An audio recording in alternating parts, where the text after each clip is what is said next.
So if I have someone in proximity to me, simply drawing my handgun is not much of an option.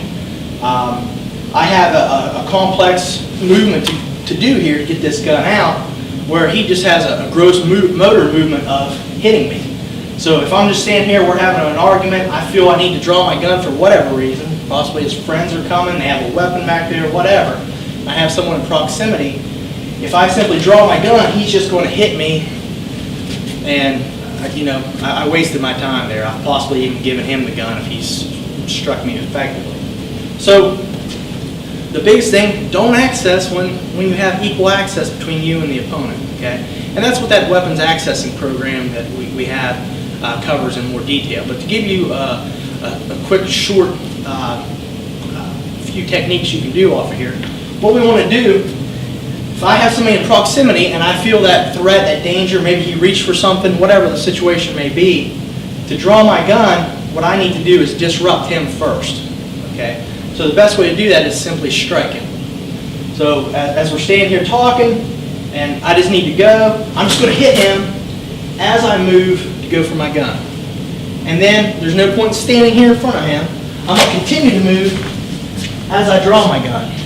So now, not only does he have to deal with the fact that his head was just rocked back from the strike, now he has to reacquire me as a target. So we'll simulate that he has a gun on his right side. I'm standing here talking to him. He reaches for that weapon. Boom. I'm hitting as I'm drawing. And continue to move.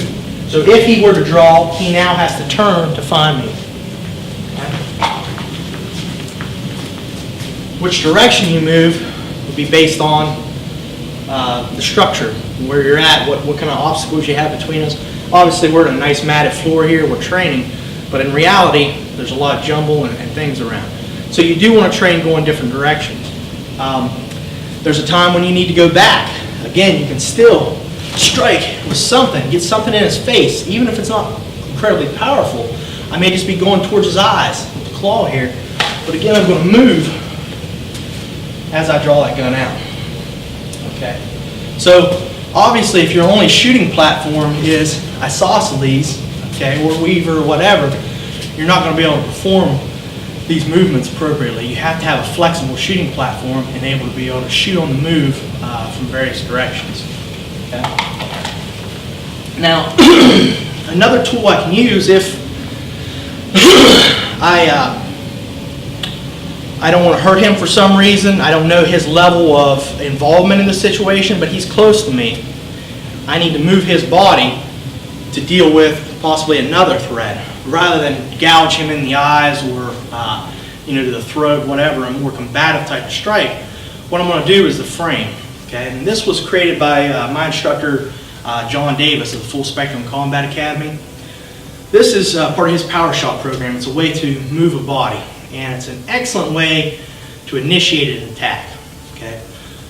We teach this in this has been adopted by the Defensive Tactics Systems in West Virginia, and in the DOC in West Virginia, I should say. And it's I teach it to law enforcement all the time because it allows them to have this option of striking without, attacking the eyes or a major target, even the face.